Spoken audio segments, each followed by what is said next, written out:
स्वागत है आपका अपने चैनल कॉमर्स गुरुजी पर। और आज की वीडियो में हम पढ़ने वाले हैं क्लास 11th का चैप्टर बेसिक अकाउंटिंग टर्म्स। यानी कि पूरी क्लास 11th में बहुत सारे टर्म्स ऐसे हैं कि transactions, event, liabilities, assets, expenditure, income, profit, और आपको इनके बारे में नहीं मालूम क्योंकि जगह जगह इनके बारे में आपको नाम सुनने को मिलेगा। तो आपको इनके बारे में बहुत ही अच्छे से मालूम होना चाहिए। इंट्रोडक्शन टू अकाउंट्स की वीडियो मैंने करीब 1 महीने पहले अपलोड कर दी थी और मैंने सोचा बच्चे अब 11th में आ गए हैं, शायद पढ़ाई के लिए सीरियस होंगे, तो आज के वीडियो में स्टार्ट करने वाले हैं बेसिक अकाउंटिंग टर्म्स। यानी कि कुछ ऐसे टर्म्स के बारे में पढ़ने वाले हैं जिनके बारे में आपको पूरी क्लास 11 तो क्या आगे जो भी कोर्स करोगे आप कॉमर्स की लाइन में आपको सुनने को मिलेगा।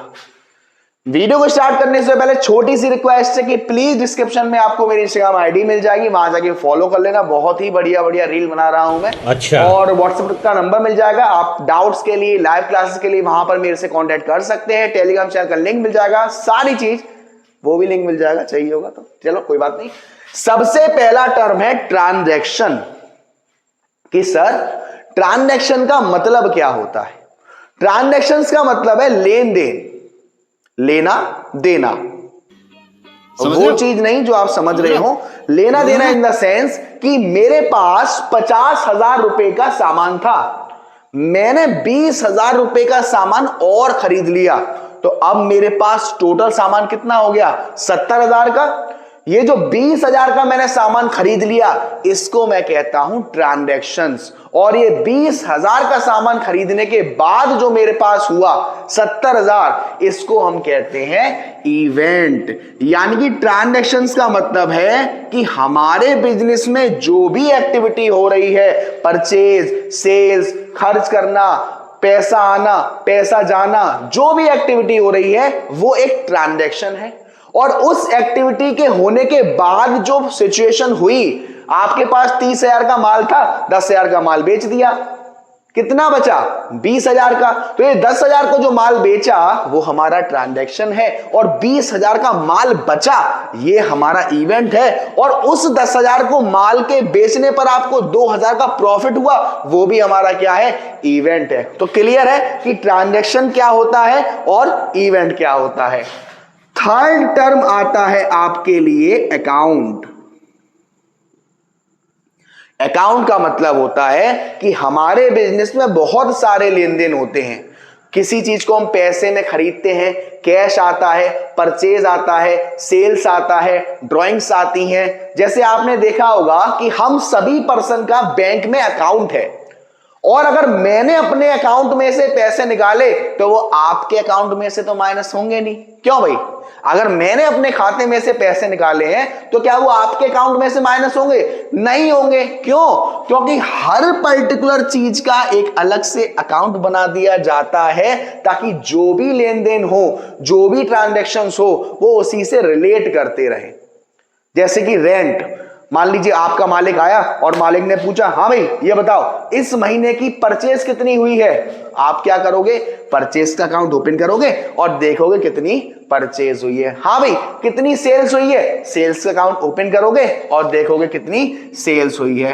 इस तरीके का कुछ फॉर्मेट होता है हमारा किसका? अकाउंट का। एक साइड होती है debit side, left hand side, और एक साइड होती है क्रेडिट साइड। तो 3 चीज क्लियर है, ट्रांजैक्शंस, इवेंट और अकाउंट। फोर्थ है आपका कैपिटल। कैपिटल एक ऐसी चीज है जो मालिक होता है बिजनेस में। जब भी मालिक अपने बिजनेस को स्टार्ट करने के लिए पैसा लगाता है, गुड्स लगाता है, स्टॉक लगाता है, फर्नीचर लगाता है, गूगल पे लगाता है, जीपे भी लगा देते हैं आजकल लोग, पता नहीं क्या है जीपे, मुझे तो मालूम नहीं है। तो वो क्या है? वो उसकी कैपिटल है, क्योंकि वो पैसा बिजनेस में लगाया गया और अब बिजनेस के ऊपर ये एक लायबिलिटी है, इंटरनल लायबिलिटी। लायबिलिटी क्या होती है वो भी हम समझेंगे। तो कैपिटल क्या होता है सर? वो पैसा जो मालिक ने किस में लगाया? बिजनेस में। बिजनेस में पैसा लगाया, कैपिटल, बिजनेस में पैसा लगाया, कैपिटल। तो इसकी इक्वेशन होती है, क्या होती है कि capital is equal to assets minus liability. अभी हम समझेंगे कि सर एसेट्स क्या होती है और लायबिलिटीज क्या होती हैं। फिफ्थ पॉइंट है हमारा ड्राइंग्स। ड्राइंग्स का मतलब है कि जब आप अपने बिजनेस से अपने पर्सनल खर्चे के लिए, अपने निजी खर्चे के लिए, मान लीजिए आपका बिजनेस अच्छा खासा चल रहा है, आपके बाबू का फोन आ गया, बाबू रिचार्ज करवा दो। तो आपने कहा ठीक है रिचार्ज करवाएंगे, तभी तो तुम भी रिचार्ज होंगे, अदर एक्टिविटी होंगी।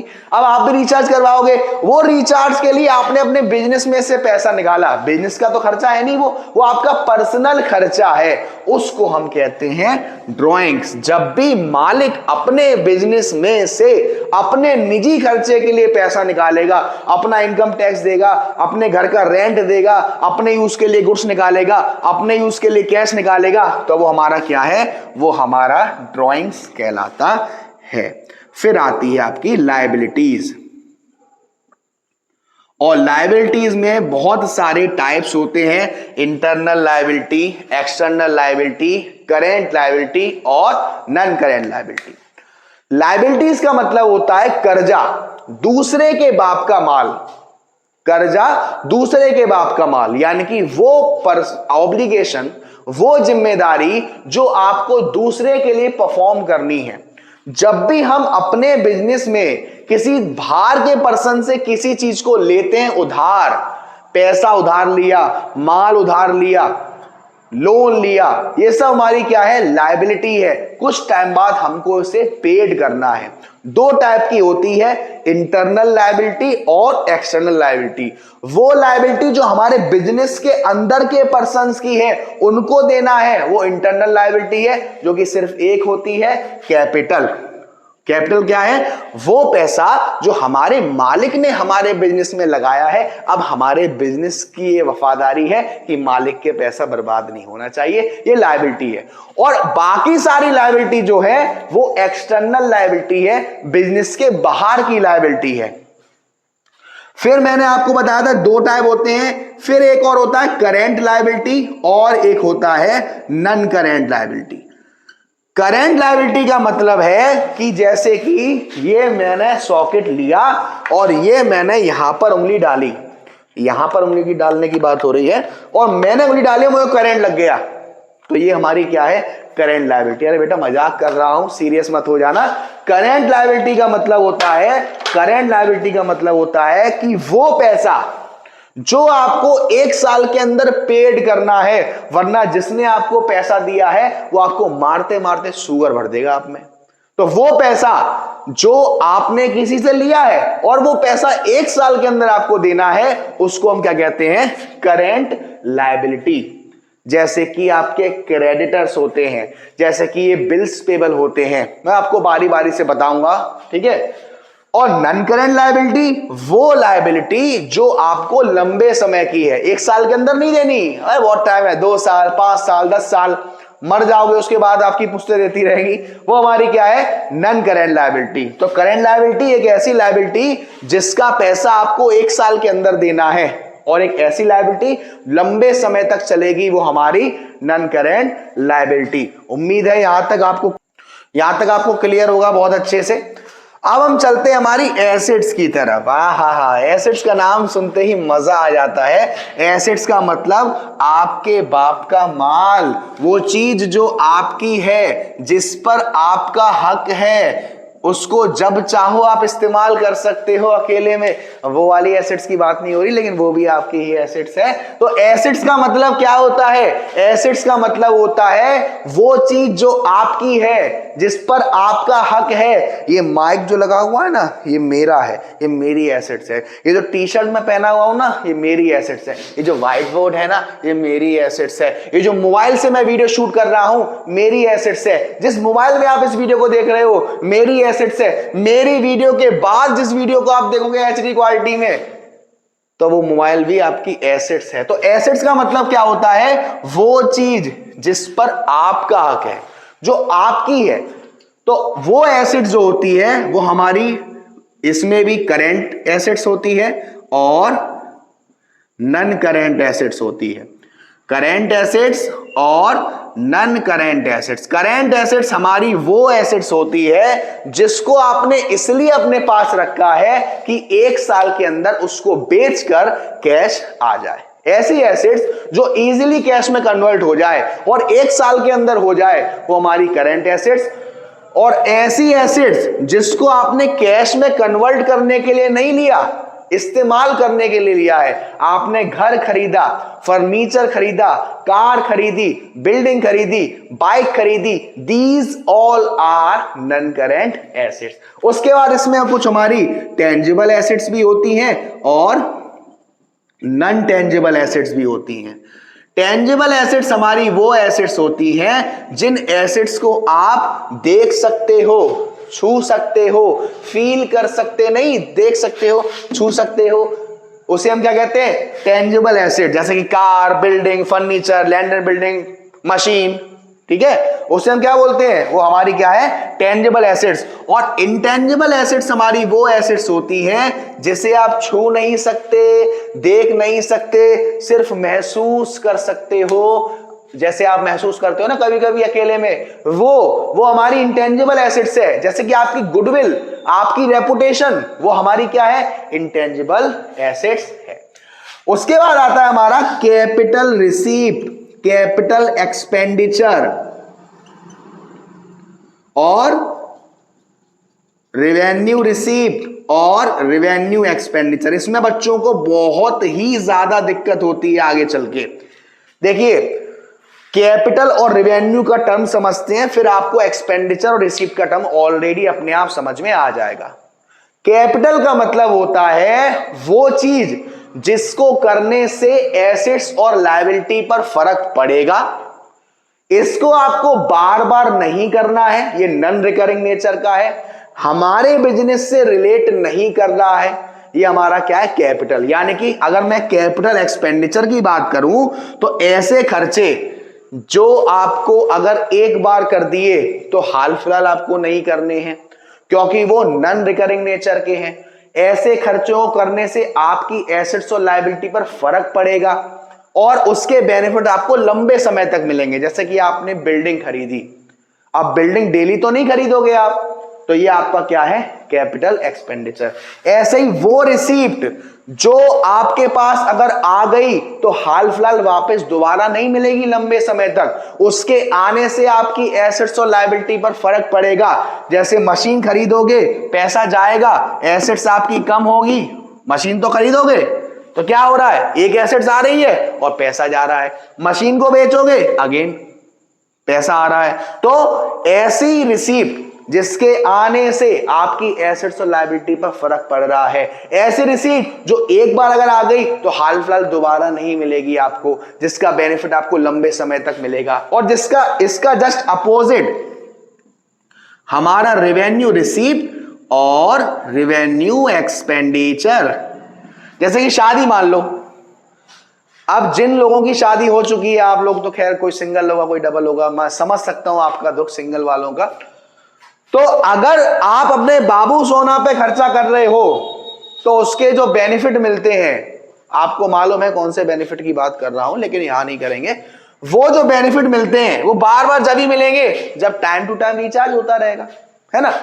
और शादी पर जो खर्चा कर दिया वो खर्चा आपको हाल फिलहाल दोबारा तो शादी करोगे नहीं, तो वो खर्चा जो एक बार कर दिया दोबारा नहीं करना, उसके बेनिफिट लंबे समय तक मिलेंगे, वो कैपिटल एक्सपेंडिचर। और वो खर्चा जिसके बेनिफिट लंबे समय तक नहीं मिलेंगे, बार बार करना पड़ेगा, एसेट लायबिलिटी पर घंटा फर्क नहीं पड़ेगा, हमारे बिजनेस से रिलेट करते हैं, वो हमारे कौन से खर्चे हैं? Revenue expenditure. और वो इनकम जो आपको बार बार मिलेगी, पैसे बार बार मिलेंगे, आपकी एसेट लायबिलिटी पर कोई फर्क नहीं पड़ेगा, आपके बिजनेस से रिलेट कर रहे हैं, वो सब हमारे क्या होते हैं? Revenue receipt. उसके बाद आता है हमारा एक्सपेंसेस। एक्सपेंसेस का मतलब होता है जब आपने सामान को खरीदा और खरीद के बनाया और बनाकर बेच दिया, इसके दौरान जो भी आपके खर्चे हो रहे हैं उन सभी को हम क्या बोलते हैं? एक्सपेंसेस। आपने किसी सामान को खरीदा, क्यों खरीदा? क्योंकि उसको बेचोगे। उसको खरीदने में जो खर्चा हुआ, उसको बेचने में जो खर्चा हुआ, उसको बनाने में जो खर्चा हुआ, वो सब हमारे क्या है? एक्सपेंसेस। फिर इसी में आता है हमारा इनकम। इनकम का मतलब क्या होता है? इनकम का मतलब होता है कि आप जब भी किसी चीज को बेचते हो तो बेचने पर आपको क्या मिला? रेवेन्यू मिला। आप किसी भी चीज को जब बेचते हो तो बेचकर जो पैसा आ रहा है वो हमारा क्या है? रेवेन्यू है। और उसको बनाने में जो खर्चा हुआ आपका वो क्या है? एक्सपेंस है। और इस एक्सपेंस और रेवेन्यू में जो डिफरेंस है, ये रेवेन्यू कितना ज्यादा है एक्सपेंस से, वो हमारी क्या होती है? इनकम। आपने किसी सामान को बनाया और बनाने की लागत थी 60,000, बेचा तो सेल हुआ 80,000 का। कितने का दिख रहा है? 20,000 का। ये 20,000 हमारी इनकम होती है। लेकिन सर प्रॉफिट क्यों नहीं होता? प्रॉफिट का मतलब होता है पूरे साल में जितने खर्चे हुए और पूरे साल में बेचकर जितना पैसा आया, यानी कि टोटल एक्सपेंसेस और टोटल रेवेन्यू में से माइनस कर देंगे, वो हमारा कहलाता है प्रॉफिट। क्या कहलाता है? प्रॉफिट कहलाता है। ऐसे ही जो हम ट्रांजैक्शन करते हैं, हम एसेट्स को बेचते हैं और लॉटरीज हमारी निकल आती हैं कभी कभी, ये सब हमारे क्या होते हैं? गेन होते हैं। तो आपको यहां पर कंफ्यूज नहीं होना है इनकम में, प्रॉफिट में और गेन में। फिर आता है हमारा परचेज। अब परचेज का मतलब क्या होता है? पहली बात, परचेज का मतलब है वो सारे सामान जो आपने इसीलिए खरीदे हैं कि आप बेचोगे। ऐसी सारी चीजें जो आपने खरीदी ही इसीलिए है कि आप उनको क्या करोगे? बेचोगे, तो वो परचेज है। प्लस जब इसका अकाउंट बनाओगे और जो भी सामान आप उधार बेच रहे हो, तब हम इस अकाउंट में उसको मेंशंस करेंगे। ऐसे ही जब हम किसी चीज को बेचते हैं उधार, तब हम इसको क्या कहेंगे? सेल कहेंगे। इसी के साथ साथ आती है हमारी इन्वेंट्री। अब इन्वेंट्री का मतलब क्या होता है? इन्वेंट्री का मतलब होता है कि जो भी हमारा प्रोडक्शन हाउस है, जो भी दुकानदार है, जो भी सामान को बना रहा है, एक समय पर उसके पास तीन चीज होती है। वो एक चीज तो होती है लेकिन तीन चीज भी होती है। एक होता है रॉ मटेरियल, एक होता है सेमी फिनिश गुड्स और एक होता है फिनिश गुड्स। यानी एक कच्चा माल, एक आधा बना हुआ माल और एक पूरा बना हुआ माल। इन तीनों को हम कहते हैं हमारी इन्वेंट्री। साल की शुरुआत में कितनी थी? वो हमारी ओपनिंग इन्वेंट्री। और साल की लास्ट में कितनी थी? वो हमारी क्लोजिंग इन्वेंट्री। उसके बाद कुछ टर्म्स और रहते हैं, जैसे कि ट्रेड रिसीवेबल। ट्रेड रिसीवेबल हमारी एक एसेट्स है। ट्रेड रिसीवेबल का मतलब क्या है? कि आपने किसी को सामान बेचा है लेकिन उधार बेचा है। अगर आपने किसी को सामान उधार बेचा है तो वो हमारे कौन होते हैं? डेटर्स, यानी कि देनदार। और अगर आपने एक बिल लिख दिया है उस पर, जो कि पहले चैप्टर होता था, इस साल से वो कोर्स में नहीं है, कि आपने बिल लिखा कि भाई तूने मुझसे सामान लिया है, मैं बिल लिख रहा हूं, इस पे तू साइन कर दे, लेकिन ये बिल मेरे पास रहेगा, वो हमारा क्या होता था? Bills receivable. यानी कि जब हम किसी पर्सन को सामान उधार बेचते हैं लेकिन कोई बिल विल की बात नहीं है, तो वो क्या है? डेटर्स। और जब बिल एक्सचेंज हुआ है तो वो है बिल्स रिसीवेबल। और ये दोनों ही ट्रेड रिसीवेबल का पार्ट है। ऐसे ही जो व्यक्ति उधार सामान खरीद रहा है, अगर कोई बिल की बात नहीं है, हमने किसी से सामान उधार खरीदा, तो हम उसके कौन है? वो कौन है? हमारा लेनदार है। वो हमसे पैसे लेगा और हमने अगर बिल पर साइन कर दिए हैं तो बिल्स पेबल। ये हमारी लायबिलिटी और ये हमारी एसेट्स। फिर होता है डिस्काउंट, जो कि दो तरह का होता है, ट्रेड डिस्काउंट और कैश डिस्काउंट। जब भी आप सामान को बल्क में खरीदते हो, ज्यादा से ज्यादा क्वांटिटी में खरीदते हो, तो आपको उसकी जो एमआरपी होती है, जिसको हम लिस्ट प्राइस बोलते हैं, उस पर डिस्काउंट मिलता है, जिसको हम कहते हैं ट्रेड डिस्काउंट। जैसे आपने सामान परचेस किया 20,000 का 10% ट्रेड डिस्काउंट के साथ, तो सामान आपको पड़ा 20,000 का 10% 2,000 माइनस कर दिया 18,000, लेकिन इसकी कोई एंट्री पास नहीं होती। कैश डिस्काउंट का मतलब होता है कि जहां पर आप सामने वाले को एनकरेज करने के लिए कि यार वो जल्दी से जल्दी पेमेंट कर दे, आप किसी दुकान पे गए, आपने कही सर आपकी टी शर्ट बहुत अच्छी लग रही है, मैंने कहा मैं टी शर्ट अगर उतार दूंगा तो नंगा थोड़ी ना घूमूंगा, आपने की टी शर्ट अच्छी लग रही है, कितने की दोगे? मैंने कहा 900 रुपए की। आपने कहा नहीं सर 800 रुपए की दूंगा। मैंने कहा ठीक है 800 रुपए ले लो। ये 100 रुपए जो मैंने कम कर दिए, क्यों कम कर दिए? ताकि आप पेमेंट कर दो। किसी दुकान पर जाते हो ना कि भाई साहब वो कितने का है, उसने कहा 100 रुपए का, आपने कहा 100 नहीं 25 रुपए दूंगा, तो ये 75 का डिस्काउंट आपको क्यों दे वो? ताकि आप 25 रुपए का पेमेंट कर दो। इसकी हम एंट्री पास करते हैं कैश डिस्काउंट की। फिर आते हैं आपके पास बैड डेब्ट्स। यहां पर आपने सामान बेचा था उधार, अब आपने उसे फोन किया कि हेलो जानू, अरे सॉरी जानू कहां, सॉरी कट कर देना भैया से। आपने तो फोन किया, हेलो हाँ भाई साहब आपने वो सामान लिया था और सामान का पेमेंट करवा देते। अब वो कह रहा है कि कल ही पेमेंट ले लो, कल ही पेमेंट ले लो। आप खुश हो कि आपका जो पैसा है वो सही सलामत है। आपने कल फोन किया और फोन बंद आ रहा है, ब्लॉक कर दिया आपको। इसका मतलब जो पैसा डेटर से हमारे पास आना था वो अब नहीं आना, उस पैसे का नुकसान हो गया और उसको हम क्या बोलते हैं? Bad debts. कोई ऐसा पर्सन जो आपके पैसे देने का अभी सक्षम है, जितना भी उसने उधार लिया है वो अभी पैसा दे सकता है, तो वो सॉल्वेंट है। और जब वो पैसा नहीं दे सकता, वो दिवालिया घोषित हो गया, तो वो इंसॉल्वेंट है। उसके बाद है लास्ट लाइव स्टॉक। जब भी हम डोमेस्टिक एनिमल्स रखते हैं अपने पास, घोड़ा रखते हैं, घोड़ा तो खैर आप सभी के पास होगा, घोड़ा रखते हैं, गधा रखते हैं, और भी बहुत सारे जानवर हैं वो रखते हैं डोमेस्टिक, तो उसको हम उनका नाम से नहीं रखते, हम उसको लाइव स्टॉक के अंडर रखते हैं। तो ये सारी चीजें आपकी चैप्टर नंबर 2 में बेसिक अकाउंटिंग टर्म्स।